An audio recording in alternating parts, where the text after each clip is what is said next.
Tonight on Bridge City News, tragedy strikes a highway in BC as a 4-year-old Alberta girl dies in a crash. The media were invited for a sneak peek at the U of L's new science building today. And even though a report from the Ethics Commissioner says Prime Minister Justin Trudeau broke conflict of interest laws, Trudeau says he will not apologize.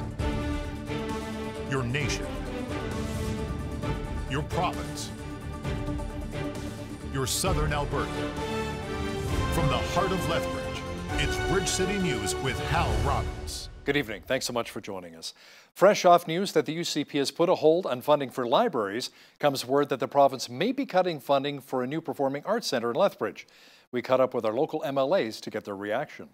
This is federal money that they're slamming the door on. So the way this process works is that the federal government has a program and provinces can put forward their priorities. We put forward, this was last year, the Performing Arts Centre and a couple of other things for Lethbridge. Get a letter back after the decision had been made saying, no, we're not doing this anymore. I don't know the exact source of that letter.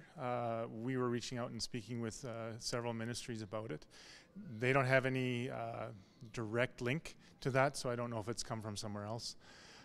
The fact is the department is still reviewing all submissions made by the previous government to see whether that's the best use of Alberta's dollars in our spending initiative. The important thing to note is we have spent time sitting down with the City of Lethbridge and going over things, and there's numerous priorities that we have, both provincially and municipally, trying to deal with what's the most important use of our tax dollars.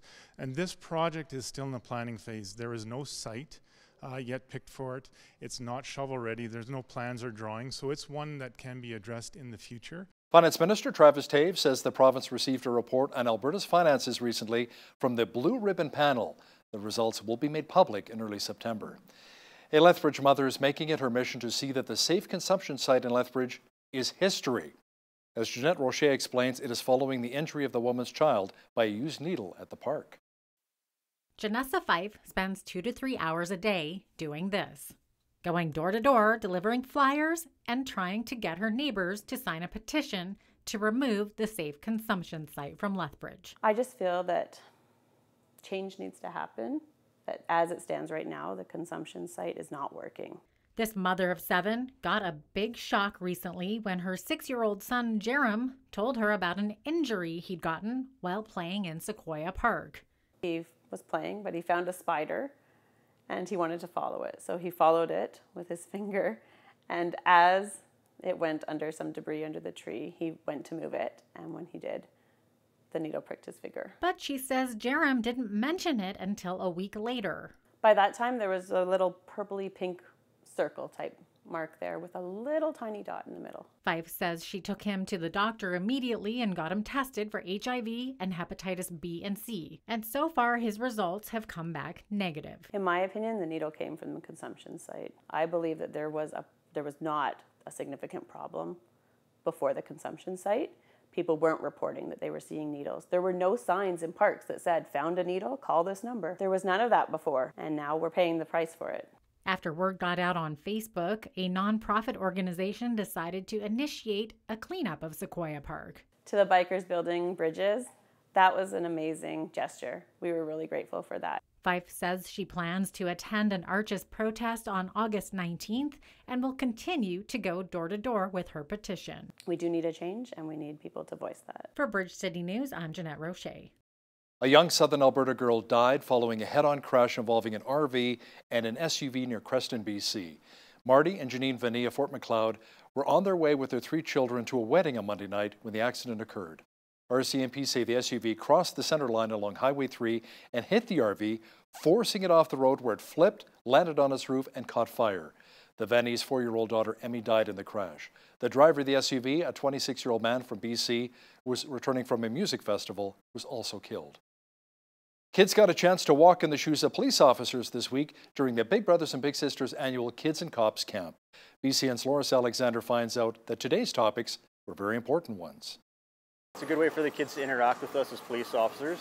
They get to learn a lot about policing and have fun with us as well. They get to see us in uniform, and obviously today, days when we're out of uniform, so that they can see we're just, regular people as well. Well, our Kids and Cops program is a really unique opportunity for kids on our wait list to gain a positive relationship with police officers. So it's a partnership with the Lethbridge Regional Police, and they interact with the police all week. And today specifically, they did an internet safety demonstration, and later they get to see the K9 unit. Eva, one of the kids at the camp, really took to the internet safety training and also the constable. He did an internet safety class just a while ago. And I like working with him because he's very kind and nice, and he's very smart. So today we are doing a campfire, and we just roasted hot dogs, and now we're roasting marshmallows. And today we went to the fire station and looked at all the vehicles. Last but not least, the kids would get the opportunity to see how the K9 unit works. The K9 officer is going to come down and sort of explain what their job is within the police service, basically to help us in apprehending criminals and things like that. And they're also going to show some of the obedience that the dogs go through and some of the training that the dogs and the officers go through in order to become a K9 officer. For Bridge City News, I'm Loris Alexander. Lethbridge kids will have their say about what should and should not be included in the new Legacy Park on the north side. The playground, which will be 5 times larger than the one at Henderson Lake Park, aims to provide fun for kids of all ages and abilities. So today is our engagement session for Lethbridge's first and only Discovery Playground. This playground is designed to be multi-generational, all ages playground, so we want people from all over the family to be able to come and enjoy this playground. We have a few concepts that we've developed over the last couple weeks. We want to showcase to the public. We want to get feedback from them on what we've put in, what they like, what they don't like. We also want to get their ideas. What do people want to see in this Discovery Playground? The whole point is designed to build in some topography and a little bit of riskier play. So we just want to have people come out and give us their ideas. They can model some playgrounds, they can draw some playgrounds. We just want to hear what they have to say so we can build the best playground in southern Alberta and all of Lethbridge. Construction of the Legacy Park Playground is slated to begin early next year and should be open by the fall of 2020. Exhibition Park is calling this year's Whoop Up Days Festival one of the best in history. With growth comes changes. There will be a higher level of security and inspection upon arrival. There will also be limited traffic. Exhibition Park is encouraging festival goers to walk or use public transit. There will also be a shuttle coming from the NMAC Centre throughout the days and evening. Some people may be surprised to hear that customers can use marijuana in designated areas. Really, we had the good fortune of being one of the later festivals in the summer, so we had the opportunity to examine what a lot of other festivals do. We had multiple consultations with AGLC as well as other fairs and festivals, and we came to the conclusion that it is moving in that direction anyways, that it will be allowed in these festivals and fairs in designated areas. We wanted to make sure we kept it off of the midway to allow a clean, smoke-free environment during the day for all of our families and young attendees to Whoop Up Days. However, Stage X being on the kind of the progressive curve of what we're doing here at Whoop Up Days, we also wanted to make sure our guests who do want to safely consume cannabis on site have the opportunity to do so. So far, Lil Jon and the Arkells have sold out their shows, while Cor Blund is expected to sell out by tomorrow morning. Well, we ran a recent social media poll asking if you're planning on taking your family to Whoop Up Days this year. On our Twitter page, 56% of you said yes, you'll be taking the festivities, which begin on August 20th. On our Facebook page, however, 76% of you said no, you won't be attending. Well, BCN will be at the Whoop Up Days parade handing out goodies next Tuesday, and we hope to see you there. The media got a sneak peek of the new $280 million science building at the University of Lethbridge today. BCN's Ainsley O'Reilly was there. The main point is indeed to make sure that the community of Southern Alberta recognizes that we have world-class research going on here and world-class teaching. We want people to come in and observe what's going on. We want them to take part with the K-12 outreach that we have in Destination Exploration, for example, or we want people to bring in their children, inspire the next generation of researchers, look into these transdisciplinary research spaces and see what's going on. Dean of the Faculty of Arts and Science at the University of Lethbridge, Matthew Letts, is thrilled to show off the school's new science building that is just about complete and ready for groundbreaking research to come to light. We really are making discoveries here, and the potential for innovation, discovery, connections with industry, and the growth of the Southern Alberta economy is almost limitless. Innovation and collaboration is key at the U of L. A brand new space called the Sin Bridge will be the first of its kind in Alberta. So it's a space that we're opening up to startups, biotech companies, and surrounding small enterprises, as well as community groups to come and learn about synthetic biology and the biotechnology. At this year's homecoming on September 13th and 14th, the school will be hosting a Big Bang celebration to show off the new space.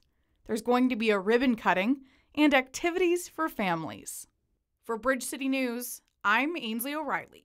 Lethbridge now has a fast charge station set up for electric vehicles. The new ATCO Flow station is set up in the AHS Community Health Unit building parking lot behind Chapters on 1st Avenue South. A spokesperson says station users can fully charge their EV batteries for about $20 and it takes about 30 minutes. By comparison, chargers used in many homes typically take 4 to 6 hours for a complete charge. ATCO already has fast charging stations in Canmore and Red Deer. The Green Party of Canada has named their candidate for Lethbridge. It will be Stephanie Watson. Watson was born in Red Deer but spent the last 17 years in Lethbridge. Watson runs Sherlock and Watson Scientific, a company that provides scientific information to governments, businesses, and the public while working on environmental scientific research. Watson previously ran unsuccessfully in the Lethbridge municipal election in 2017. A judge found a Calgary man guilty of killing his grandson. Alan Perdomo Lopez was charged with a manslaughter in the 2015 death of 5-year-old Emilio Perdomo. The trial heard Emilio died of blunt force brain injury after he came to Canada from Mexico for a better life. I think really we're relieved. It was a well thought out, well-reasoned decision. And certainly we're very happy for the family of Emilio, Marisol Segovia, Melody Segovia, who are in Mexico, and the rest of his family in Mexico who can't be here, who just have been notified and updated on everything that's happening and really wanted to have justice for Emilio. Any case involving a child is difficult, but when you have evidence before the court that this child had bruises throughout his body, that this child had probably the most bruises that a child abuse doctor had ever seen in a child, of course, it's always going to be hard. It's always going to be emotional. Clearly, my client and I were a little disappointed in the outcome today. We weren't necessarily anticipating a conviction. However, we'll have to analyze the decision. It was a long trial. There was a lot of evidence heard. Obviously, it's a lot to absorb when you're convicted of a serious crime, but he's aware that his legal representation, his legal team continues to look at his alternatives and what can happen going forward. So there's still some hope, but we'll have to see how it goes from here. But yes, he's clearly very disappointed today. The Alberta and Saskatchewan governments say they will not follow Ontario's lead and force gas stations to put anti-carbon stickers on their pumps. Ontario's PC government has set August 30th as a deadline for stations to have the stickers posted or face fines up to $10,000. The stickers say Ottawa's added 4.4 cents a litre to the price of gas, which will rise to 11 cents a litre by 2022. The feds imposed a carbon tax on Ontario, Manitoba, Saskatchewan, and New Brunswick because they opted not to bring in their own carbon pricing. The federal tax for Alberta is slated for January. Ottawa's promised to rebate much of the money collected directly to taxpayers in each of the affected provinces. Prime Minister Justin Trudeau says he's not about to apologize for what he calls standing up for Canadian jobs. Trudeau repeated his message on the SNC-Lavalin affair, saying he accepts the reports from the Ethics Commissioner and takes full responsibility for what happened. I was happy to take all the questions yesterday. I'm not going to apologize for standing up for Canadians' jobs because that's my job, to make sure that Canadians and communities and pensioners and families across the country are supported, and that's what I will always do. I disagree with the Ethics Commissioner's conclusions, but he is an officer of Parliament who's doing his job, and I fully accept his report, which means I take full responsibility, and also means that we're going to be moving forward with the recommendations made in the McClellan expert report to make sure that this government and no future government gets in this situation ever again. Anne McClellan is a former Liberal cabinet minister, and a report discussed the issues of having the Justice Minister and the Attorney General under the same cabinet portfolio. A gunman opened fire on police as they were serving a drug warrant in Philadelphia yesterday. The incident resulted in 6 officers being wounded, and it triggered a standoff which lasted well into the evening. Officers were serving a narcotics warrant in a house in the 3600 block of North 15th Street. They had already entered the premises and got towards the rear, the kitchen area, when gunfire erupted. But they really shooting at the cops! There are 6 police officers who were struck by gunfire. They shooting at the cops! 3750, the 50 officer, shots fired, shots fired. Car stand by. 50 officer, police priority, shots fired. 3700 North 15th, the 50 officer, police by radio, shots fired. Crazy 101 80, shots still ringing off. Give me SWAT ASAP. Long gun ASAP.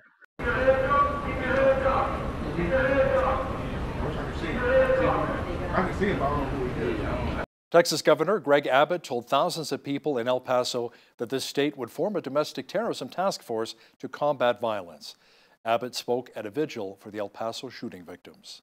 As a state, we've already begun to act to keep Texas safe and to dismantle the purveyors of hate and racism in this state and in this country. Today, I invoke my authority as governor to form a domestic terrorism task force to combat hate-filled extremism and violence in the state of Texas.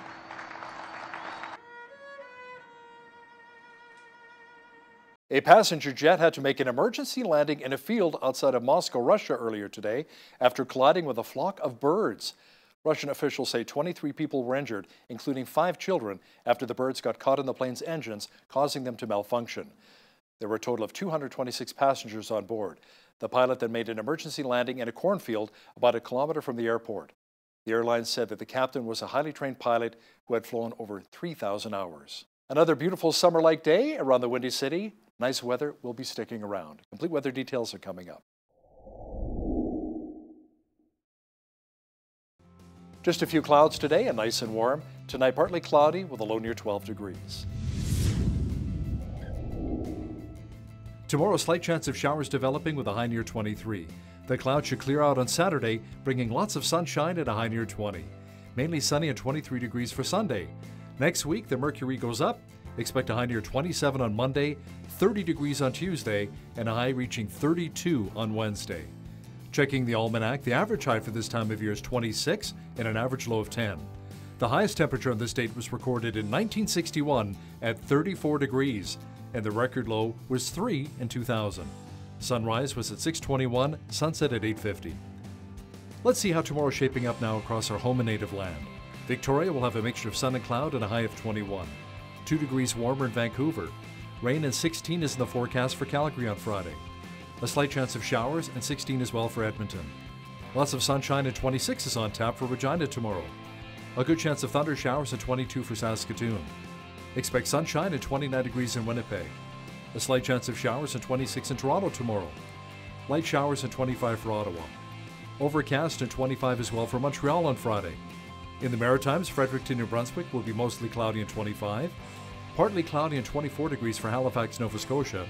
Charlottetown, PEI will be cloudy and 25. And in St. John's, Newfoundland, expect a mixture of sun and cloud and a high near 23 tomorrow. The Canadian Real Estate Association says home sales rose in July for a 5th straight month. It says sales were up 12.6% over the same month last year. Most of the gains were in Calgary, Edmonton, Vancouver, Toronto, Hamilton, and Montreal.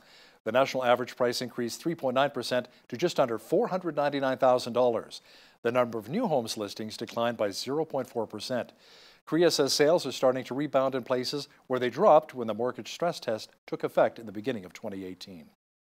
The world's largest retailer has raised its annual outlook after a strong second quarter thanks to strong online grocery sales.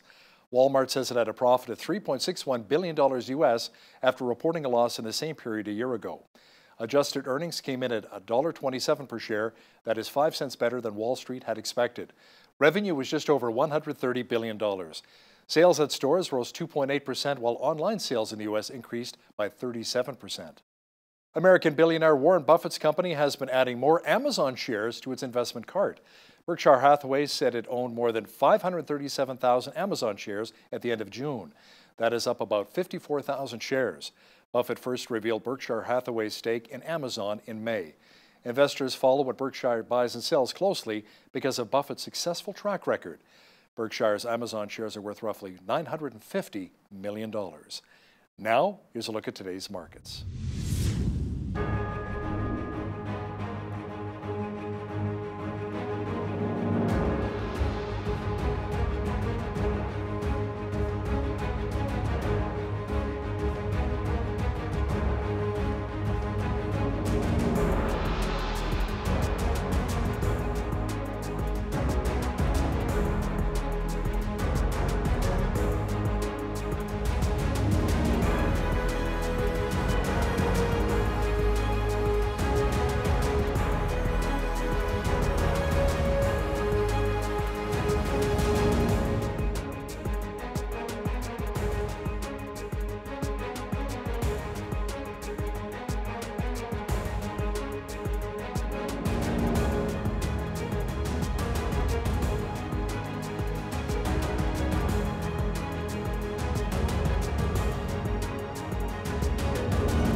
Recapping one of our top stories this hour, a young southern Alberta girl died following a head-on crash involving an RV and an SUV near Creston, British Columbia. Marty and Janine Vania of Fort Macleod were on their way with their 3 children to a wedding Monday night when the accident occurred. RCMP say the SUV crossed the center line along Highway 3 and hit the RV, forcing it off the road where it flipped, landed on its roof and caught fire. The Vania's 4-year-old daughter Emmy died in the crash. The driver of the SUV, a 26-year-old BC man who was returning from a music festival, was also killed. Not having up-to-date technology when it comes to our military puts our men and women in uniform at risk. Now that's according to Ottawa journalist John Robson, who has details next. But first, here's a look what's happening in and around your community. Here's your Bridge City News community calendar. Backstreet West's 4th annual Car and Bike Show is taking place on August 17th at Backstreet Pub West, with all proceeds going to the Lethbridge Food Bank. All makes, models, and ages of vehicles are eligible. Those interested in participating can pre-register by calling Backstreet Pub West at 403-380-2811. The show will go from 1 to 4 p.m. There are a number of categories for participants to qualify to win, including the People's Choice Award. All are encouraged to bring non-perishable food items or cash donations in exchange for voting ballots.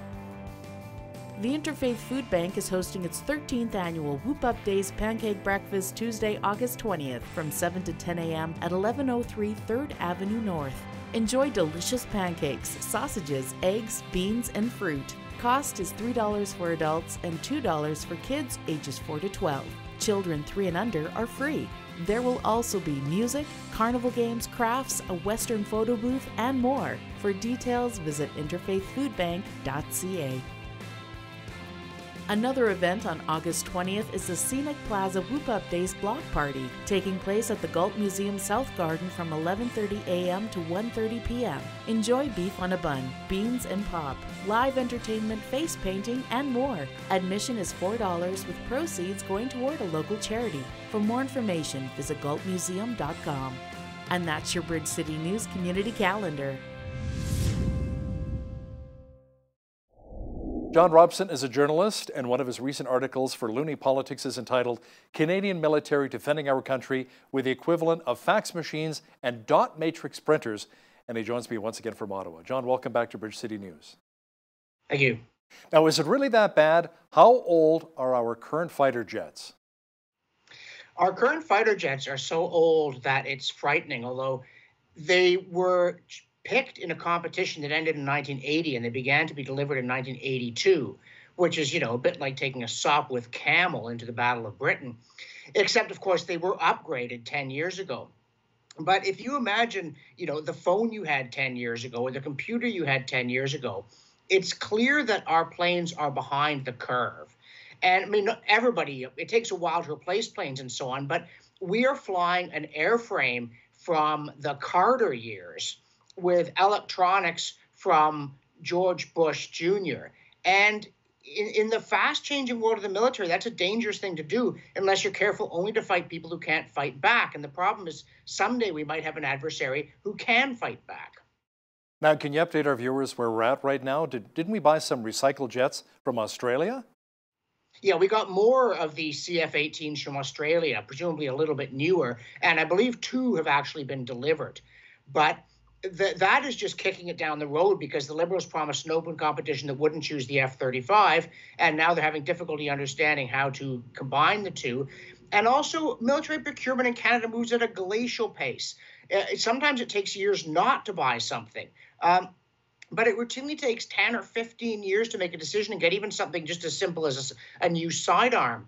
And major equipment can take 20 or 30 years, which is just bizarre. I mean, I sometimes wonder if the people in the military even know that World War I, unless you're Chinese, so World War II, unless you're Chinese, was fought in a total of 6 years. We went into that war with soldiers on maneuver pointing sticks and shouting bang and 6 tanks. And we came out of it with something like the 4th largest army and 3rd largest navy in the world. Imagine if that attitude were adopted today, how quickly we could create advanced fighter planes, advanced land vehicles, all kinds of stuff. But instead, we've gotten so used to it that when they tell us, well, the competition will take 5 years, and then we'll sign a contract in 3 more. How long does it take to write your name on a piece of paper? And then it'll be 10 or 15 years before we get the stuff. Even the F-35s worry me because people say, well, they'll be in use in 2040. That's more than 2 decades away. They're building drones the size of hummingbirds, and we're going to be flying manned aircraft. I think that nobody seems to really understand what they understand. They know how fast technology is moving. They know how nimble it's becoming. And then you get this procurement system that would have embarrassed the Austro-Hungarian Empire. So, John, realistically, we're looking at at least 20 years before we'll see new aircraft for the military? It seems that we would probably get some within 5 or 10 years, but we won't get them all for another 15, and then we plan to keep them flying. And if past experience is any indication, I mean, the planes we replaced with the CF-18 were Voodoos, which date to the Eisenhower era. So we'll probably try and keep them flying for a long time. But in the face of what threat? Again, if all we're doing is intervening in places like Libya, we're probably okay. But what if we get into a confrontation with China? We have not gone into combat against people who could hit back in a long time. We could send 6 or 12 planes and they could carry out missions. But what if we start to lose planes? How fast do we run out? And what if they find some sort of weakness? We have a very, very thin supply and very homogenous. So if there's something wrong with our planes, how do you correct it in battle? We're just not ready. And we need a far larger military. We need to have several aircraft in service. We need to double what we're spending. We literally need to be spending $40 or $60 billion a year on defense rather than the 20 or something that we now are. So how many fighter jets do we currently have in our entire Air Force? And is it anywhere near what we need to cover the country the size of Canada, where they're a huge geographical size? That, again, is a more complicated question than it might seem. Like you can just count them all and there'd be 80 or something. But the trouble is that some of them don't work very well. Some of them are there to be cannibalized for spare parts. Some of them we don't know if they'd work. They take a lot of maintenance. How many operational planes? If we got into a real world-threatening crisis, my guess is we could probably deploy 30. And that, I think we probably have something like 90 on the roster, but again, in very doubtful condition. We've lost something like 20 of the original 138 to crashes, and over 30 were trainers. They were not actually combat planes to begin with. So, yeah, we're the 2nd largest country in the world. We have commitments to our NATO allies in all kinds of places like the Persian Gulf. We're just not ready. We're essentially trusting Uncle Sam. It's, hey, let's you and him fight, which even the British are kind of doing nowadays. And sooner or later, for whatever reason, whether the Americans get fed up or they just get incompetent or get a president who's an idiot, that approach isn't going to work. And then we're going to look very, very silly. Right now, the British are having trouble protecting oil tankers in the Strait of Hormuz. They could probably take back the one the Iranians seized, but they have real trouble escorting it out of the threatened area. They've got something like 20 warships. They used to have 80. They sent something like 100 ships to the Falklands. And they've got, now they've got admirals. They've got almost, I think, 40 admirals. But admirals don't command ships. Commodores do. They have hundreds of officers above the rank of ship commander to manage a fleet of vessels that is laughably small. So how would our current CF-18s compare in real-world combat situations, even with some of the older technology? That is one of those questions that you don't want to find out the hard way. Normally, when Western technology goes up against Russian technology or Chinese technology, a lot of which is rip-off Russian technology, the results are not favorable to the other side. The Bekaa Valley turkey shoot in 1982, where the Israelis beat the Syrians something like 80-0. So they might turn out to work well. Our avionics might be better and more reliable. But if they're not, if the other side has better surface-to-air, air-to-air missiles, we're going to be in a heap of trouble in a big hurry. Even World War II, right, they were shooting bullets at each other. Now they're shooting advanced missiles. And how many missiles have we got? Once you're out of missiles, your plane isn't much good to you. We just don't have any depth. We can only fight wars that go really well. The minute things start to go wrong, the largest Air Force in the world, of course, is the American Air Force. The second largest Air Force in the world is the United States Navy Air Force. And the third largest Air Force in the world is the United States Army Air Force. They all have hundreds of planes. And we've got a handful that we aren't sure are going to work. And the Americans have more than one kind of plane in service, too. So if there's something wrong with one, you might say something wrong. What do you mean, the wings fall off? No, but there might be a vulnerability. You don't know until you get into combat conditions if there might be some performance characteristic that doesn't work very well and the enemy has found out and can exploit. So they're ready to fight even if they're losing planes. We're not. And we're not ready if there is a flaw in the CF-18s. We don't have a CF-16 or a CF-14. We don't have a backup plan. How about investing some of our money into modern technology when it comes to drones instead of a lot of the aircraft? My own preference would be, if I was the head of the Army, we're not going to get a manned fighter. We're going to get an unmanned fighter. There are problems there too. They might get hacked, but so might a manned fighter. Their avionics is now, they're so dependent on that. But it seems to me the drones can do things, including G-forces that would kill a human pilot. They can hover, they can be tiny. I just don't think manned combatants are the future, especially not in 20 years. I have to remind people sometimes, the iPhone was invented in 2007. That was just 12 years ago. The iPad in 2010. We haven't had tablets for a decade. And you're telling me what plane is going to dominate airspace in 25 years?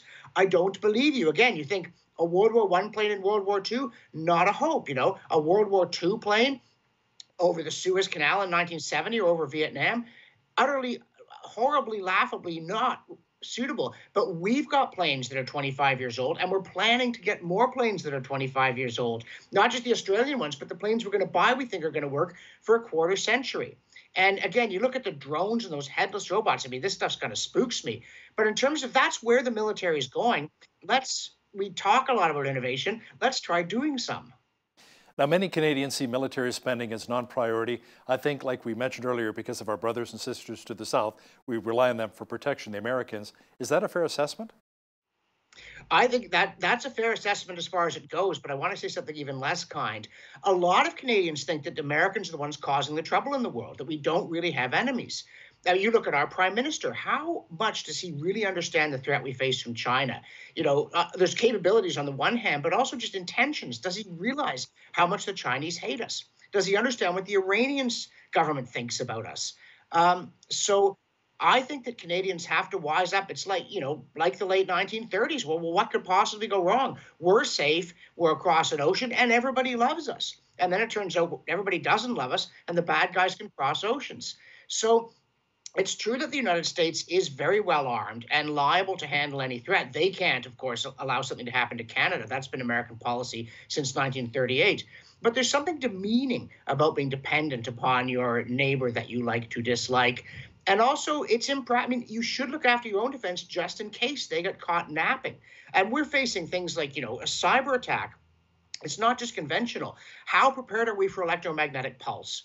Does anybody in our security establishment think we should put Faraday cages around the controls of our nuclear reactors and our critical infrastructure, from hospitals to hydro facilities? It's a fairly obvious and reasonably cheap way of protecting ourselves from a devastating sneak attack. And I shudder to think of how bad our government cybersecurity is. And of course, if you ask them, you get that blah, blah, blah, we've got top men working on it, you know. They will reassure you in tones that ought to fill you with panic. John, do you think Canadians should really make this an election issue, more military spending?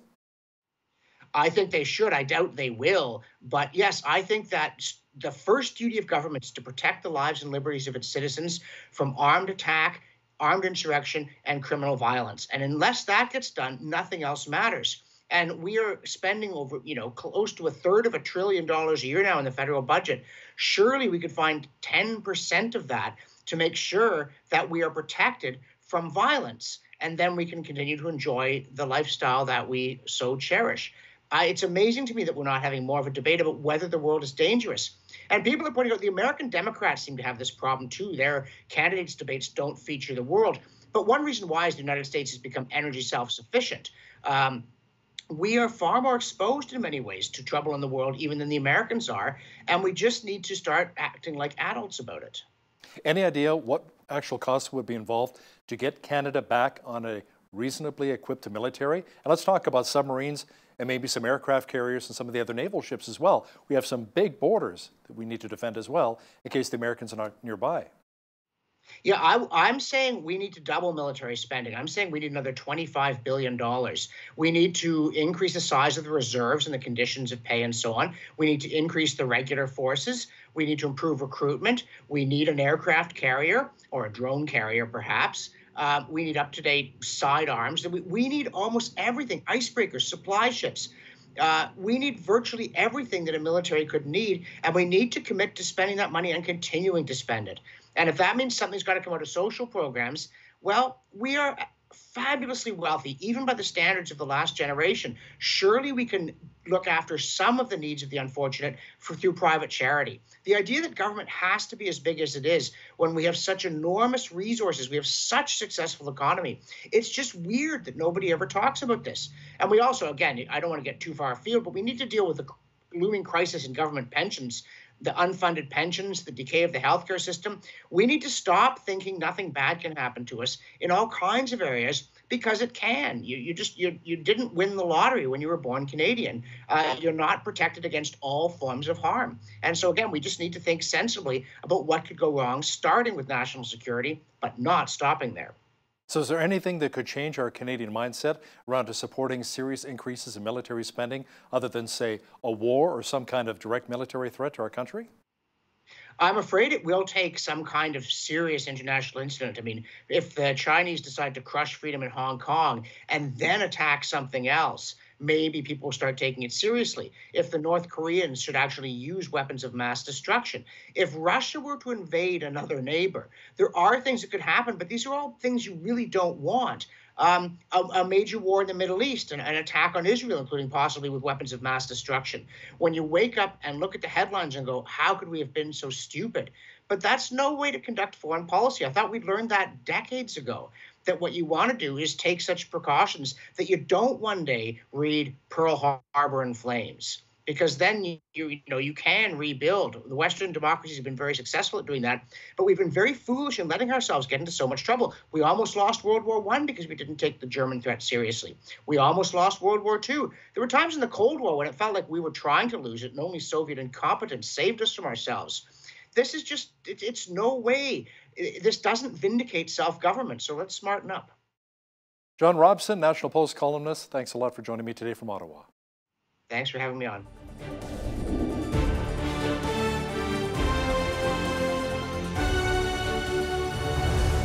There are people who believe that God still heals and even performs miracles, but on the other hand, many doubt that these kinds of things actually exist today.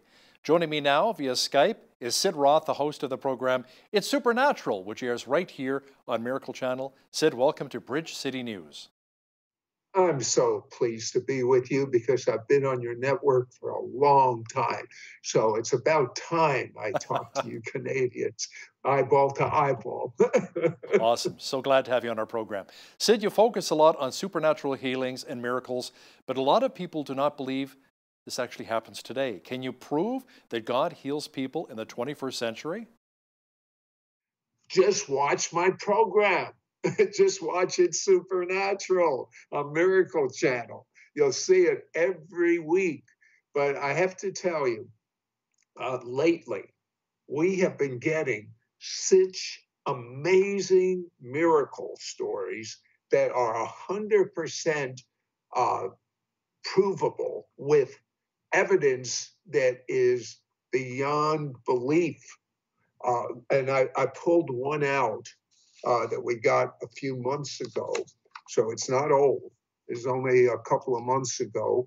And I have a friend that is a Baptist pastor, and his name's Todd Smith.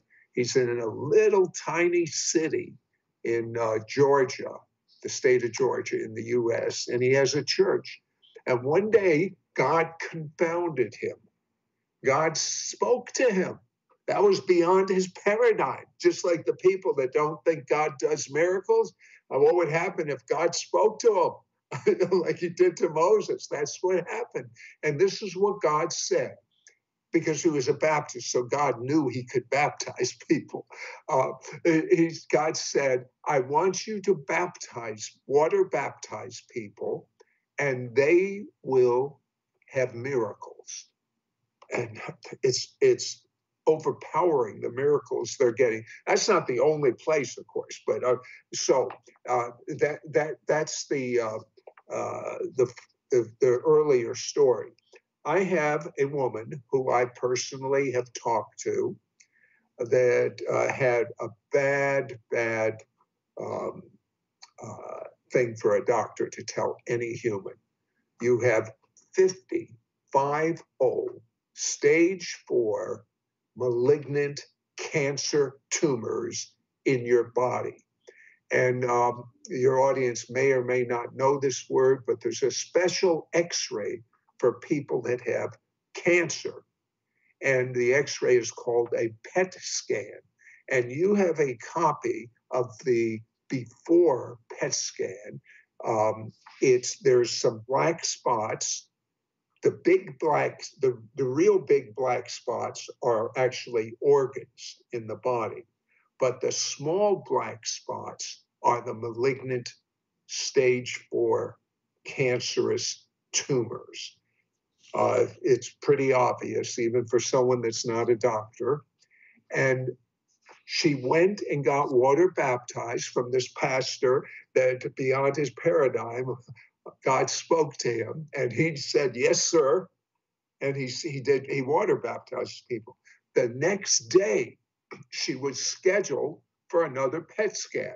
It was what I call a God coincidence. She gets water baptized.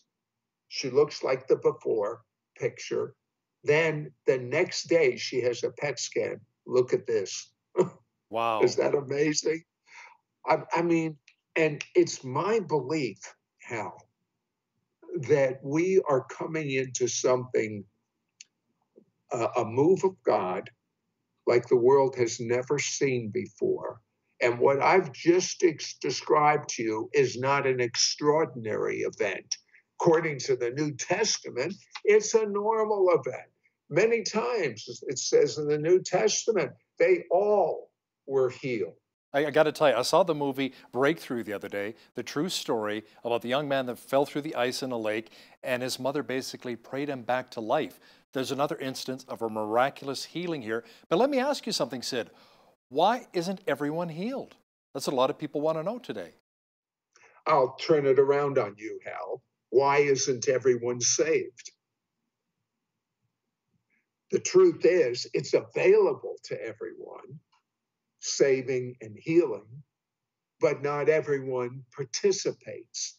Now, for salvation, it's a little easier because you don't see anything. For healing, you've got to see the proof. The reason that everyone is not healed, I don't know. I wish I did know. If I did, I'd spend 24 hours a day, 7 days a week getting everyone healed. However, I do know this: let every man be a liar, but God's word is true. In the Old Covenant, which is accepted by Jewish people, Christians, and the first 5 books of the Old Covenant, Muslims, all from God. In the Old Covenant, there's a prophet by the name of Isaiah.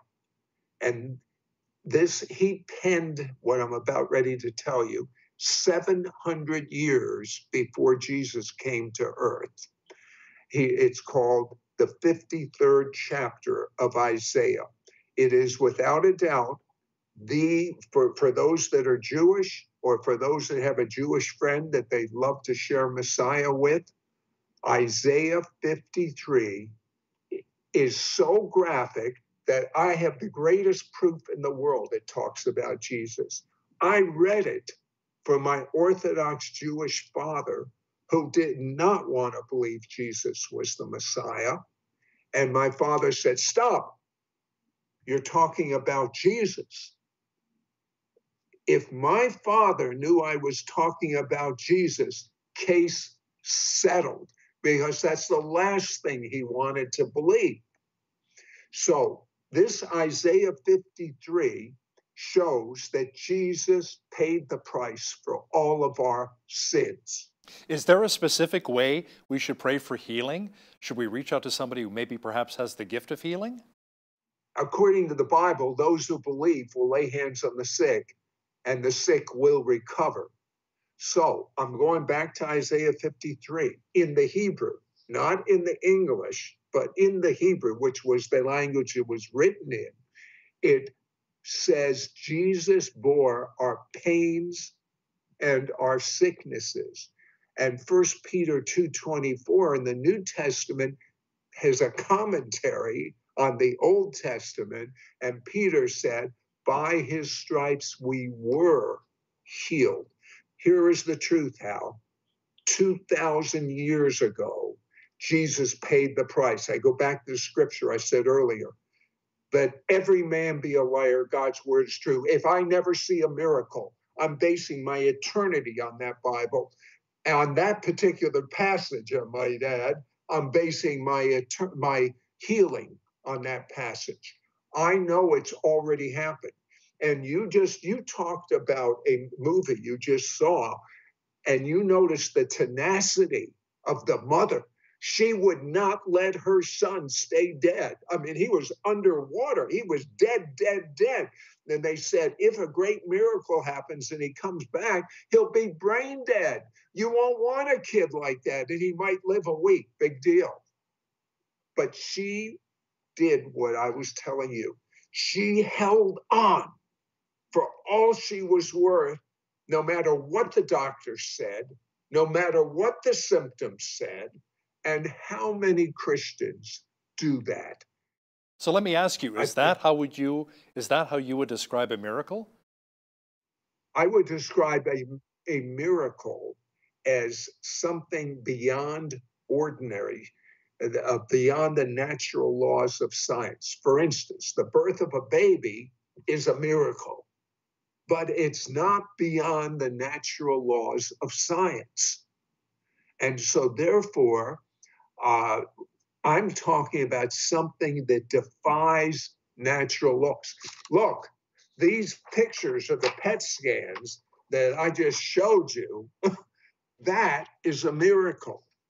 And I can tell you this, the great glory that the Bible Obadiah talks about it, this great glory that is going to be poured out is going to so far eclipse anything we've ever seen. It's going to eclipse what Jesus did. You say, oh, that's heretical. No, it's not. It's biblical.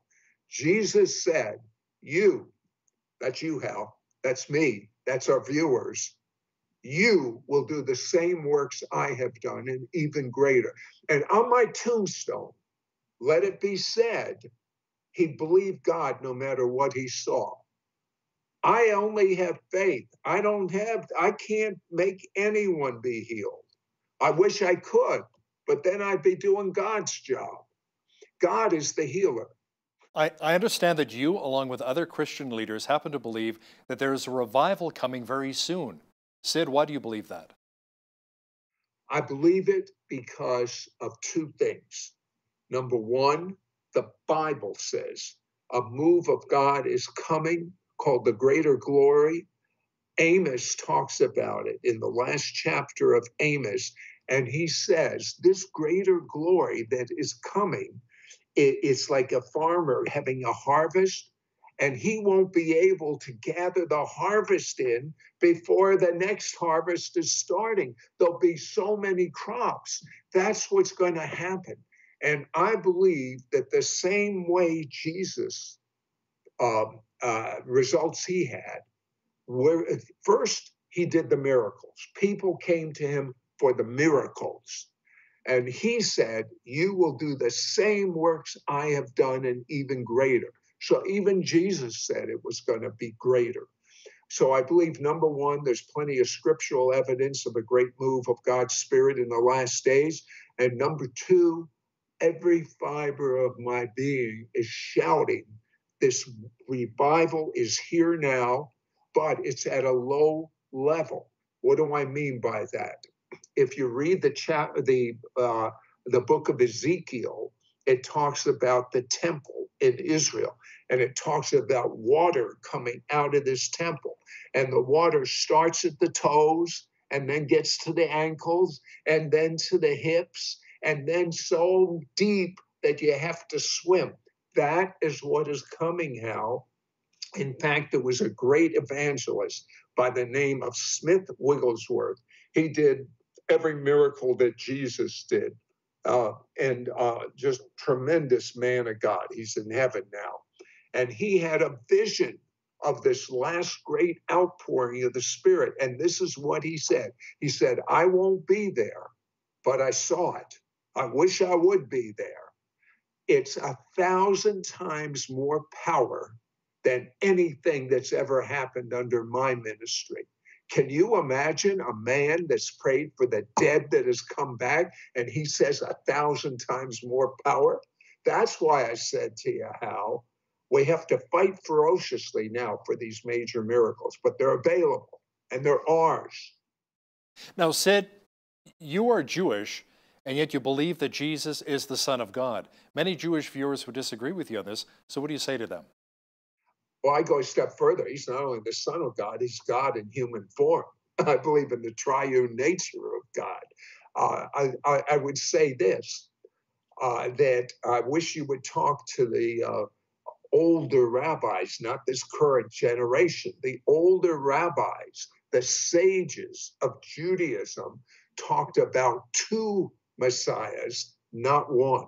One messiah would be Messiah ben Joseph, like Joseph, who was rejected by his own Jewish brothers and put in a prison and suffered. They called him the suffering servant Messiah. Then Messiah ben David, who would usher in a kingdom of peace on earth. Well, the rabbis concentrate on Messiah ben David and kind of forget Messiah ben Joseph. Rather than two messiahs, how about one Messiah, two appearances? And I can tell you this is a fact. When a Jewish person sits in one of my meetings and they see genuine miracles, not from these PET scans, in their own body, they listen. Now let's talk politics for just a moment. You are on record as being a supporter of U.S. President Donald Trump, but many people would ask you, Sid, why? Why? Okay. That's a nice bobblehead, by the way. Nicely done. we have not had 100% pure presidents, as far as I'm concerned, in our history, because no man's perfect, for starters. However, because of this day of media, every little pimple you can see We didn't know these things before. Maybe we were better off if we had our head in the sand. But what I believe is President Trump has done more for Christianity, for religion, than any president in my lifetime. President Trump is one of the greatest friends of Israel of any president in my lifetime. President Trump is seeing the lowest unemployment of minorities in history. And I'll go one step further. I don't believe he's a racist. Why? I have studied his words in context. Most people have had what are called sound bites. Like, for instance, Charlottesville. In Charlottesville, you should read the transcript. He said there were some good people and some bad people. That's what drove the press crazy. But he was talking about destroying statues of our history. And some good people did not want our history destroyed. And some bad people were there. They were called neo-Nazis. And he even specifically said at that same time, he wasn't in favor, though there were bad people there. But that's an example of a soundbite out of context. So yes, I'm a Donald Trump fan because God is a Donald Trump fan, not because of his morality and character, but because he is he's as much as a bulldog for destroying this system we have of politics that's controlling everything and destroying our inner cities as you have to be when you're fighting for your miracle. Sid Roth, host of It's Supernatural, which you can catch right here on Miracle Channel. Thanks so much for joining me today on Bridge City News. Great questions. Thank you. On behalf of all of us here at BCN, I'm Hal Roberts. God bless and have a great night.